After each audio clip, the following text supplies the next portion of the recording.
Hey, what's up everyone? Thank you for coming on back to the channel. This is video number 3 and the first video of many that is going to be going into getting the 2JZ into the E36. So for today, our plan is we're going to start getting the oil pan on this guy, stripping it down just a little bit more, and then in the next video it's going to be full steam ahead getting this thing right into the car. So I'm really excited to show you this. Let's get right into it.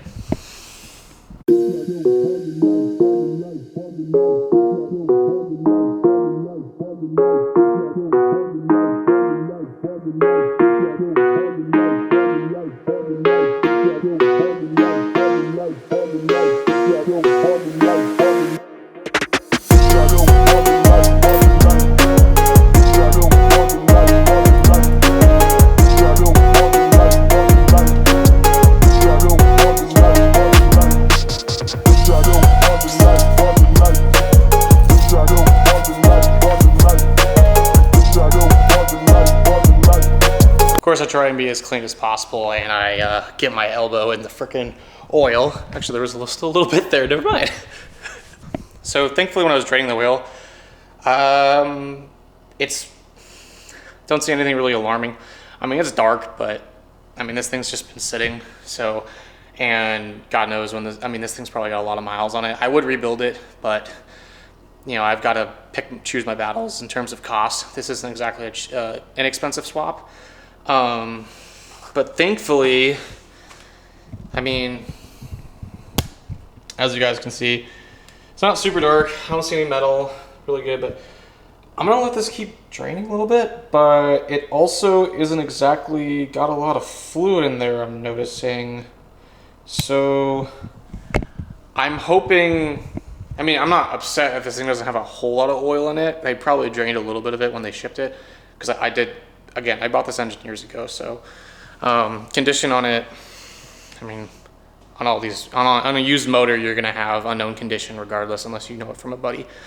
But I'm hoping when I flip this thing over, because we are gonna flip this over on the stand, to get the oil pan facing me so I can take it off. I'm really hoping I don't get a huge mess, is what I'm praying to God isn't gonna happen.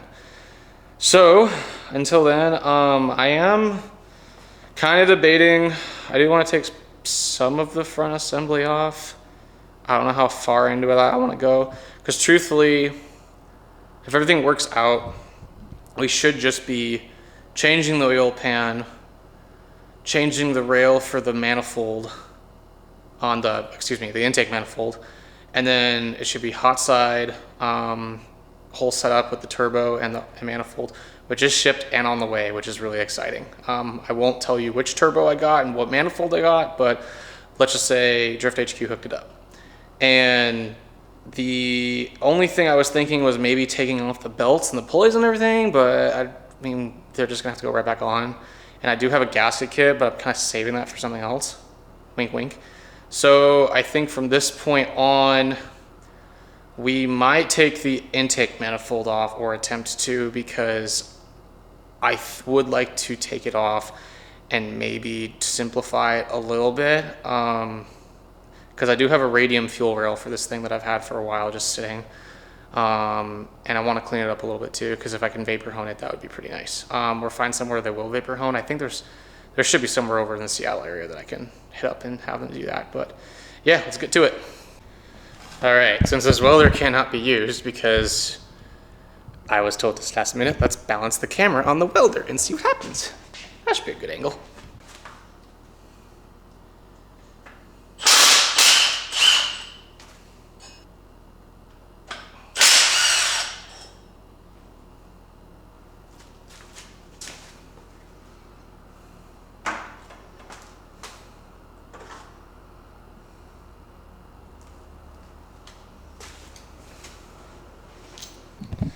So just a quick update, what you guys were seeing was basically there's like this, so this is an Aristo motor, just to, in case you guys weren't sure or didn't see the other video. So the 2JZ comes twin turbo on the Aristo, and it has these drain tubes that go up from the bottom of the turbo. They were actually still on. I think I just forgot to take them off. It's just 2 banjo bolts, one here and one here. And the nuts were already taken off for the oil pan. I think I left those on just to make sure that nothing was gonna less access to things to get in the motor. So those are off now, and yeah, I think we're pretty much good to rotate this thing now. Yeah.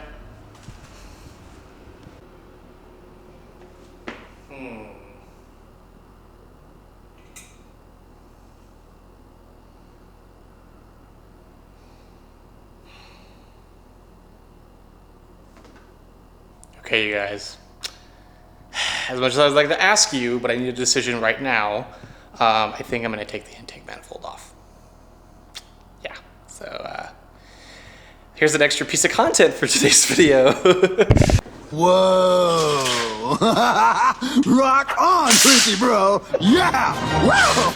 Apologies for the abrupt cuts. The camera decided to die right in the middle of filming. It said it was full battery, so that's a little interesting. So hopefully I brought enough batteries. I brought about 4, just to make sure that wouldn't happen. So apologies for that, but let's get back into it. So right now, all I'm basically doing is just undoing all of the intake manifold bolts. Just using an impact to make it quick. My plan is to take this off because it just looks a little, there we go. It looks a little, I'm using my tripod setup, so that's kind of why I'm holding the camera a little weird. Yeah, using that basically to try and get the fuel rail set up just a little bit more sleek. Hopefully that's gonna make everything a little easier to access, because right now, I don't know if you guys can tell. Let me adjust this camera so I can give you guys a good look. But yeah, the injectors aren't the worst things in the world to get to, but I would definitely not like to deal with that big mess at all possible. So I'm debating on keeping this. I wouldn't say debating, it's just more so I don't have anything against these stock intake manifolds. I don't think I want to go with the aftermarket one, because the stock ones are not bad, and the aftermarket intake manifolds for JZ are like $2,000 plus. Yes, you can find them for cheaper, but then how many other parts are they going to need, and do they actually do any sort of help? Because the intake manifold for the, or excuse me, the stock intake manifold for the JZs, I mean, those guys, they run them even in like formula drift. Like, they do a pretty dang good job. So, sorry, someone was like right outside my garage door right now, which is a little weird. So we're all good. He just needed to wash his car. He was just standing right outside my window, like looking like he was staring in, so I didn't know if I was doing anything wrong. Anyways, let's get back to taking this off.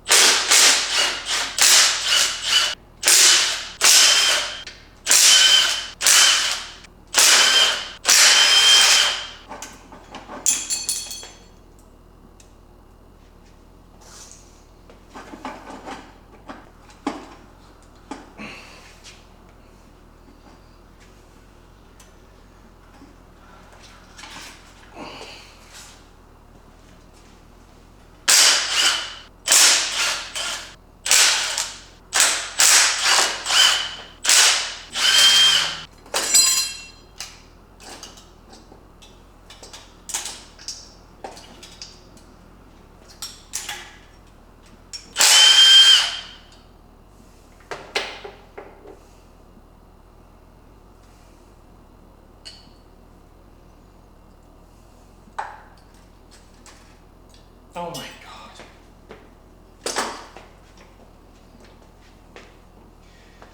Take off the manifold, I said. It might be quick, I said.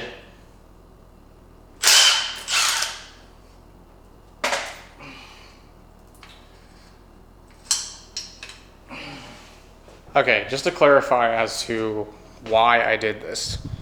So when I was about to turn the motor over, I kind of thought, one, the red fluid that you may have saw come out of here, I didn't put ATF in here. I did put Marvel Mystery Oil in here when I was storing it, just so that way the cylinder walls and everything wouldn't just be, I didn't want anything to seize, which I'm hoping nothing did. But basically, I kind of have been having this big battle, which I think most of us have when we're working on cars like this, is how much money do I want to pour into this for it to be reliable but also not break my wallet. So I have the gasket kit.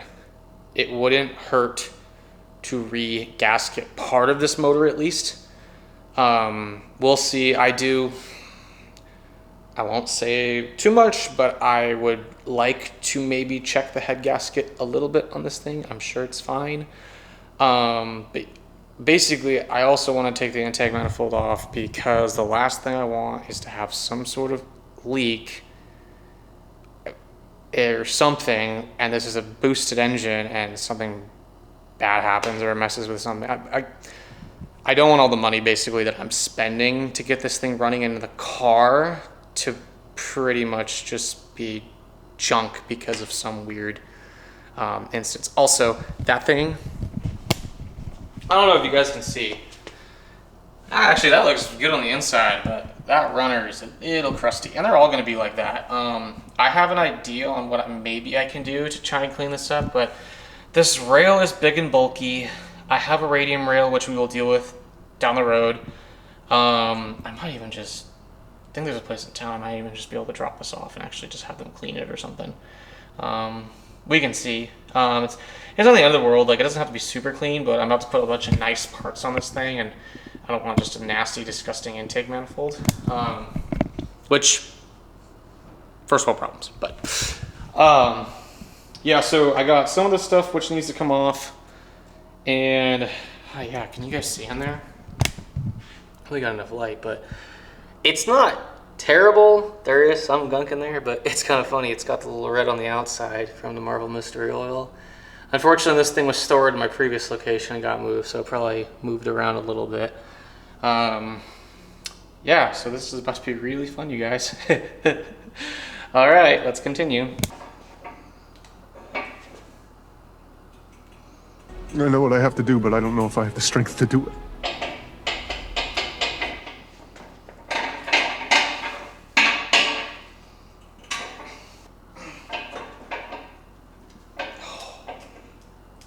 Okay, rotate it.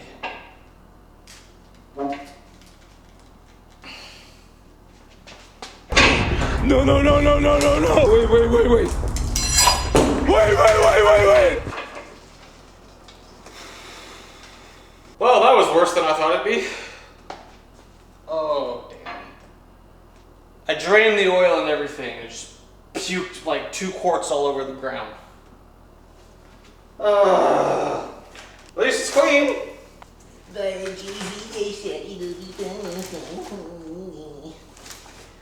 Ugh, Jesus Christ.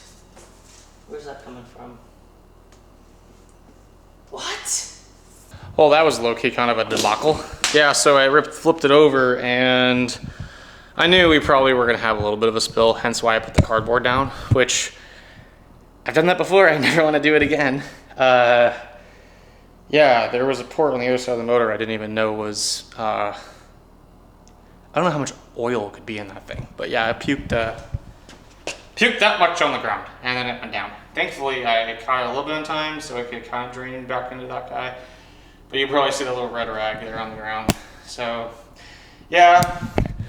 But I'm not too upset because when I moved in here, there's literally stains all over the place. So, oh well. But, yeah, I knew it had a little bit of a bump. I didn't think it had that much.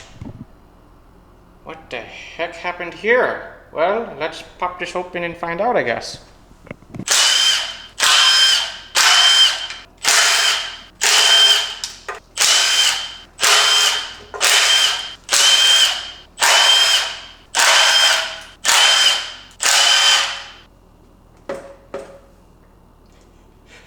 That's a solid rock. I was just trying to maybe break it loose. Pry bar.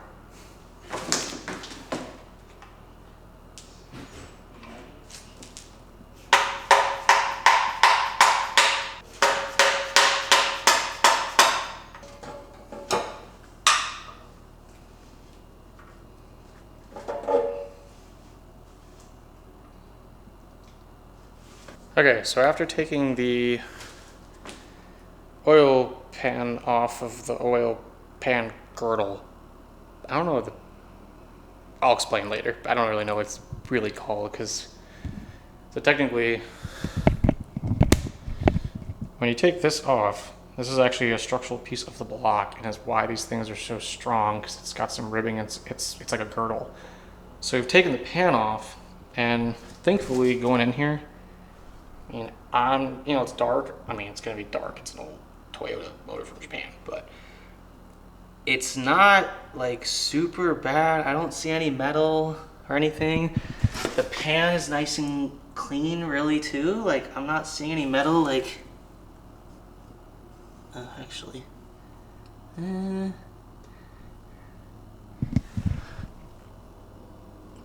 that doesn't look like metal. That just looks like some sort of crud that's in there. Well, anyways, so can't see too much. Everything looks really fine. My only thing I noticed was, so before I get too far ahead of myself, I'm really big on like laying your stuff out before you even do it. So I actually laid out the oil pan that I got. It was a used one. It's an eBay one. It was cheaper, but it had everything that was included. I figured I'd give it a shot. And it's so far so good. The only thing I noticed was, so it has like, you know, previous silicone, but like the owner actually cleaned it up pretty well. So that's really nice. Whoever had this on here before. The baffling, or not the baffling, but the pickup's different. So I don't know if it's different because this is a different oil pan that probably came off of, well, the rear sump came off of a Supra, if I'm not mistaken, and the IS, like the IS, like the Lexus ISs, if I'm not wrong. But as you can see, it's different here. So, I mean, I can't imagine why that would be bad per se. God, I'm so sorry with the angle and the lighting. There we go. I can't imagine it'd be bad.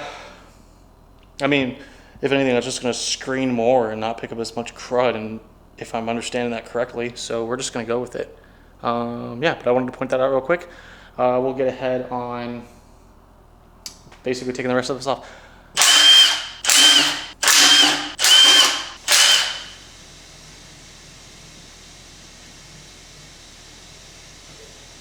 That would have been really bad if I dropped that.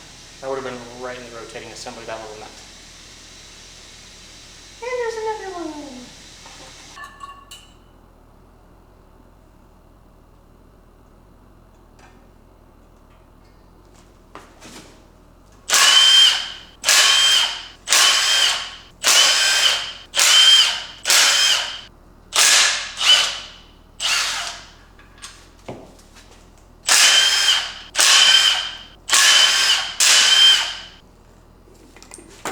Remember, most of life's problems can be solved with a chisel and a hammer. Yes, I know it's a pry bar, but it's a chisel in this case.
Here we go.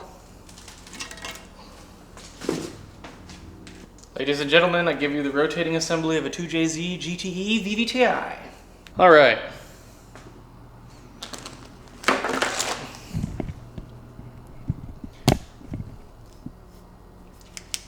So, here is the rotating assembly, and what I want to just show you, in case you don't know, is one of the reasons why this engine is so crazy is, first off, it's just cast iron all the way around. It's an extremely burly motor. On top of that, I'm hoping my light is in a good spot right there. See that, like, I don't know what else I would call it other than like a ribbing? Basically, the structural like integrity of this entire block is just it is incredibly stout and can just take tons of abuse. On top of that, the connecting rods are pretty beefy. While I'm in here too, I'm taking just quick peeks, making sure nothing like crazy is in here at all. So, oh, and one of the other thing too, so this is the GTE motor. That's actually an oil squirter down there, and the purpose of it is it basically just takes oil and sprays it on the back side of the piston. Here's a good picture of the piston. I don't know. Here's a perfect spot actually. There's the oil squirter way down there. Hey, let me see if I can get that. Oh, there we go. So, apologies for my really bad filming, but yeah, so the oil squirter's right there, and then you have the piston at the very bottom. So basically, what it does is it sprays oil kind of behind the piston. It sort of helps lubricate the cylinder wall and prevents friction. But on top of that, it also kind of helps with actually cooling the piston down ever so slightly. Yeah, so I'm pretty happy. This is actually, I mean, I wasn't expecting to find anything like crazy. This is actually like pretty in good shape. There's still so much oil in this thing. Jeez. I guess it's a good thing. But yeah, so I'm gonna spend some time, maybe try and clean up this surface just a little bit, and then we are gonna go into putting the oil pan on. Also, if you haven't already, you guys need to head over to angusauto.com and go ahead and pick up a Junk Cars Nice Parts shirt if you haven't, because this is super comfortable. I've washed this thing like multiple times. It's held up completely. A really hard time seeing the back. Probably shouldn't have done that. It was a little awkward, but you guys gotta head on over, go ahead and pick that up. I've been using this thing the entire time of working on this engine, and I've gotten oil all over my pants, but this Maz, I haven't gotten anything on it. Granted, it is black, but hey, head on over, show some love. I really appreciate you guys, and thank you very much. Dang, you can kind of tell that the oil has not been changed in this thing probably for a good while, because the sealant that's around the edge of the inside of this girdle is black.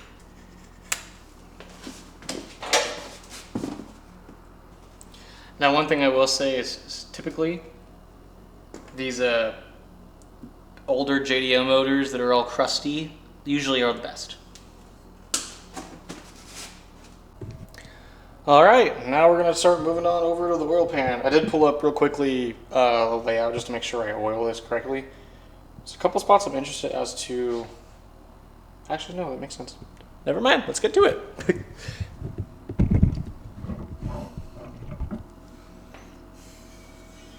So,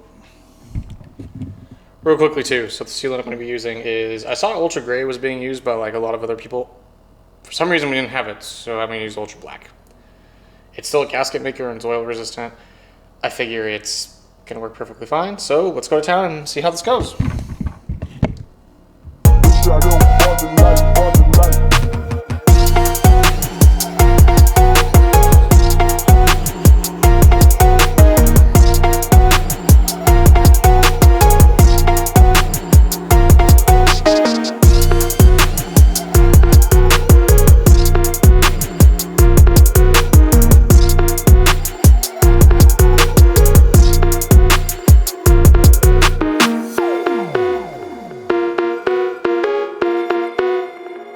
I'd actually say that was pretty good. I have a good amount of experience sealing with aircraft stuff, but I hadn't used like a bottle like that before. I'm probably going to be buying them from now on, because normally we would just have like the little plunger that would squeeze into the back of it, which is nice, but that's just a little pinch thing, and it's like all it does is you just twist the top, then pull this on down. So shout out to Permatex.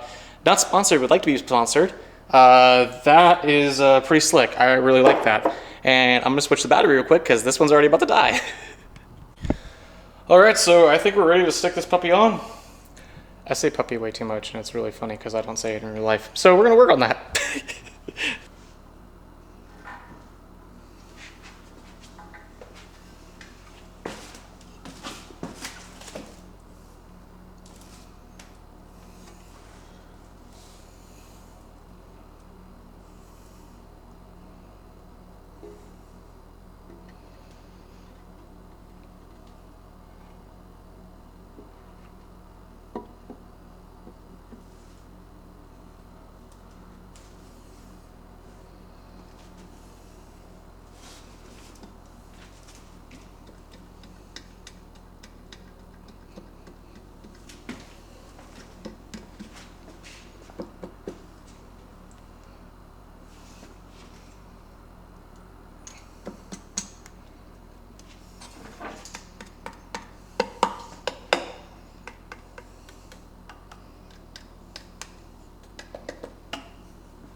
Great success.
All right, just to give you guys a quick update. Sorry, I just kind of went into it and not forgot I was filming, but I was just in the zone and want to make sure I didn't mess anything up because, you know, it is aluminum and these aren't exactly, you know, titanium bolts, so I don't want to snap anything. So basically, just took out my trusty torque wrench. I've got all of the 12 millimeter bolts in and the 14 millimeter bolts. There's about 6 of them. I think there's 14 of the 12 millimeter bolts. I haven't torqued the 12 millimeter yet. I'll show you guys that in a second. But for the 6 in the back, there is, let me put this down just real quick. So there are these two, and these two. So those are already torqued down to, it says 29 foot-pounds. I just got this torque wrench. I don't know if it's good, don't know if it's bad. But in all my years of experience using it, I did do about 27 foot-pounds. Not too much lower, but just low enough to where, heaven forbid, this is off by a little, however much. I don't want to snap a bolt and get it stuck into, you know, a cast iron block and aluminum head and the motor that I'm trying to put in the car, because that would suck and I don't want that to happen. So, all right, we're gonna set this torque wrench up, or the other one that I have, basically to do the 12 millimeter bolts. So let's get to that. All right, so the 12 millimeter bolts are like 15 foot-pounds is what someone said. 15 foot-pounds is not a whole lot. So I don't have a torque wrench that goes that low. So I just calculated up into inch-pounds, and we're just gonna get as close as possible, a little lower. They're not gonna need a whole lot. I don't wanna snap these things off. So let's get after it.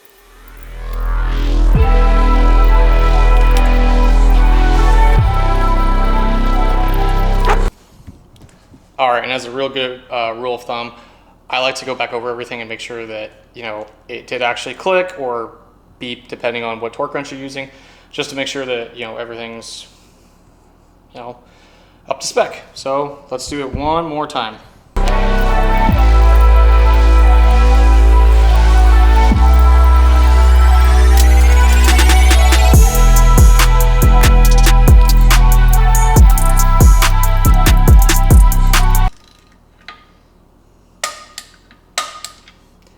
And that's why we go over everything. I guess I didn't even tighten that one. That's a little odd.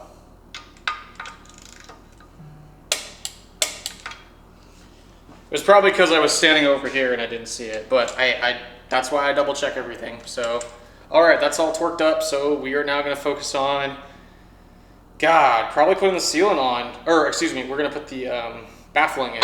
That should be the next step. And then we'll focus on putting the sealant on, and we're done with this guy, so.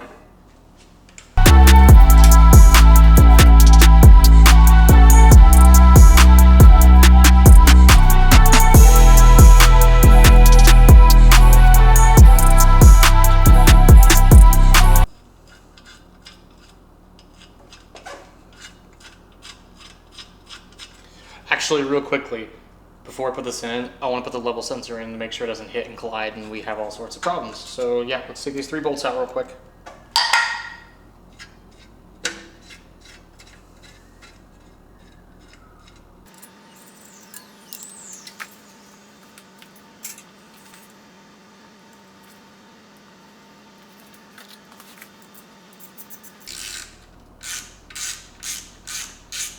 Basically, there's 4 bolts over here. They're little 10 millimeters that just come out. You just slide the level sensor in. I didn't realize they were still installed, so yeah, I'm gonna take them out real quick. I'd show you, but it's kind of an awkward angle, and I don't know how long this video is gonna be, and I feel like you're gonna get enough information, so we'll see.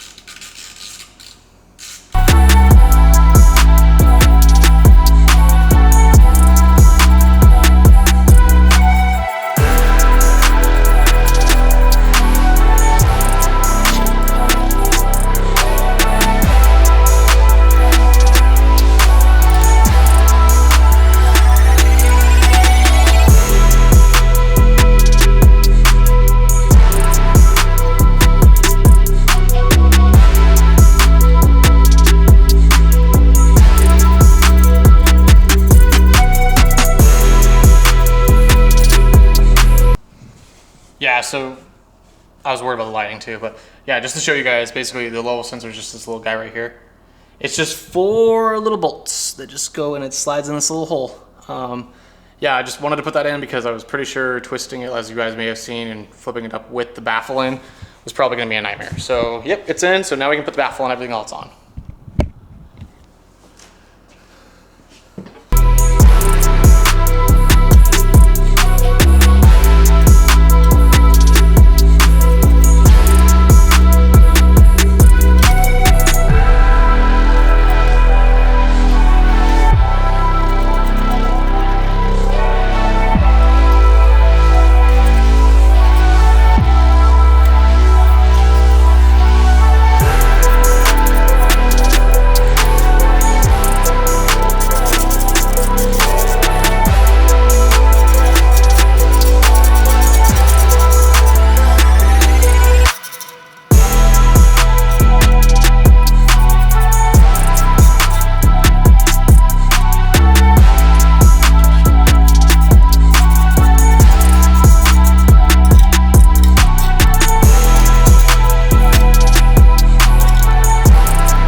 Alright, so these smaller bolts are 10 millimeter. They are actually going to be torqued down to 80 inch-pounds is what I found, which sounds about right. So we're going to go ahead and get after it. And then this, the bottom part of the oil pan with sealant, that's it. And then we're good to go. Yeah.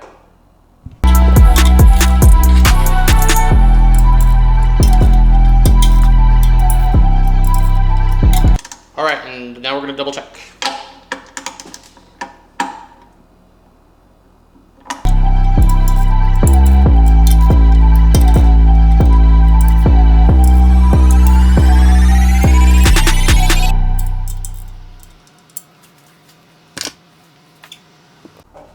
All right, so now it's to put the my now best friend Permatex RTV on this guy, and basically this is just gonna go on the between the oil pan and the whole of the block on every single one, because if I would put it on the other side, so say over here, oil would basically, it could get through that hole and then leak, and then I'm gonna have a leaky oil pan, which is, I'll have to do this all over again, and I don't want to do that.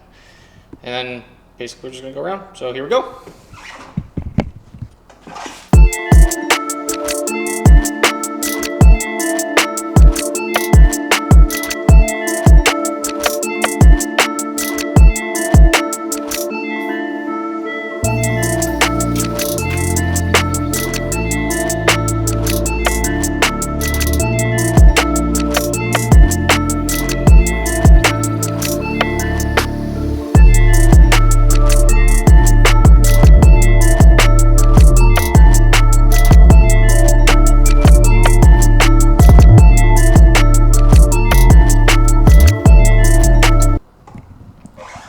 Okay, I gotta say, I really like this idea that they've had. I mean, it is so easy just to hold it and basically just use one finger and just go to town. I mean, you just unlock it, lock it, put the cap on. I don't have to throw the whole bottle out. There. No, I'm sold on this. I really, really, really like this stuff. I mean, it's so easy just to be able to either, I can hold it like this and use my pinky like I was doing. Or you can just do it one-handed and almost balance yourself with your other hand. It's pretty slick. So, all right, we're gonna get the last part of the oil pan on, torque it down, and then that's it. I might try and stink the dipstick in there, but I'm not gonna flip this motor over until probably the next time we get to it. One, because I wanna make sure the sealant has enough time to cure before it meets a bunch of oil, because I tried draining the oil, but there's clearly a lot more in here. So yeah, let's get the last part on.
So this is gonna be the same torque as the other ones.